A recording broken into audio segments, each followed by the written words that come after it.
the road commission, 48th Avenue is under the road commission's jurisdiction.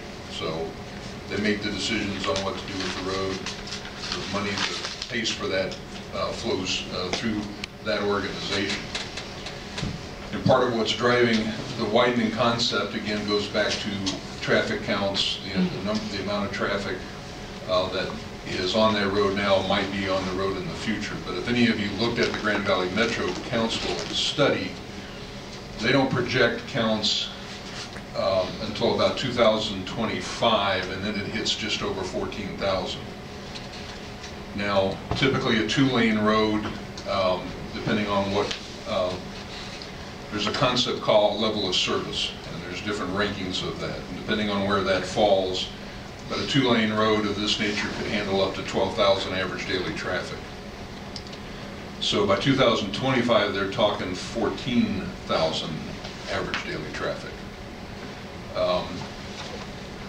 In 2010, when the Road Commission did their last counts, we were just over 11,000, which is up about 1,200 from the 2008 count, and no doubt in response to the continued development that we're seeing on the west side of 48th Avenue for student housing.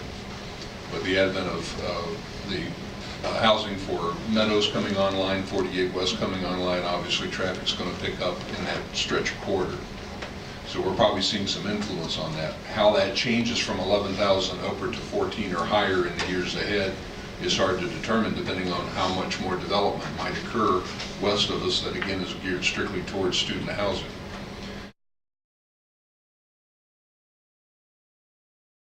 So I think there's some possibility, certainly some avenue that the road might not need to be as wide as it is being planned right now with the 4 lanes in the center boulevard.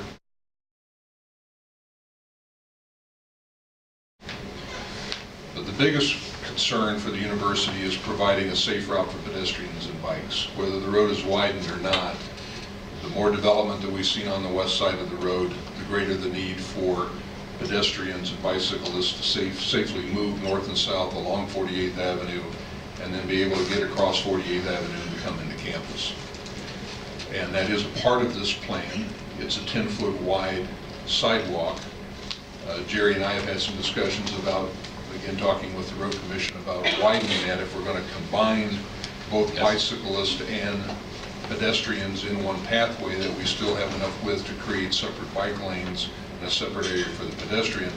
Although ultimately I agree with Tom, the best way to do it is to have your bike lanes moving with the flow of traffic off the edge of the roadway, and a completely separate pathway for your pedestrians would be the most ideal approach.